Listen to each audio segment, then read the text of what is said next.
জন্য গুরুত্বপূর্ণ একটা ভিডিওটা হচ্ছে সবার জন্য। যদি না দেখেন তাইলে পুরোপুরিভাবেই মিস করবেন। দেখেন, আপনারা সবসময় অনেক ভিডিওই দেখেন। আজকে একটা অনুরোধ, আমাকে যদি আপনারা ছোট বোন হিসেবে মনে করে থাকেন তাইলে এই ছোট বোনের একটা পরামর্শ আপনারা নেন, হয়তো বা এর কারণে জীবনের অনেক পরিবর্তন আসতে পারে, অনেক চেঞ্জ আসতে পারে। আমি এগুলো ইউজ করছি অনেক দিন, এমনকি আমি করছি প্লাস আমার ছোট বোন বড় বোন তাদেরও ইউজ করাইছি। অনেক উপকার পাইছে তারা।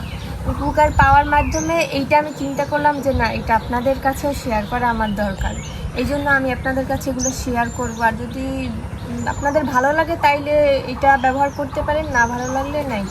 কিন্তু এইটা হচ্ছে বিশেষত্ব কারণ হচ্ছে যাদের অতিরিক্ত গরমে চুলকানি একটা ভাব আছে, তারপর হচ্ছে প্লাস এই কী বলে এটাকে ঘামাচি বলে, তারপরে এই যে ব্রণের কালো কালো দাগ আছে একটু অতিরিক্ত পরিমাণে বেশি, যেগুলো মানে মানুষ খারাপই বলে দেখলে।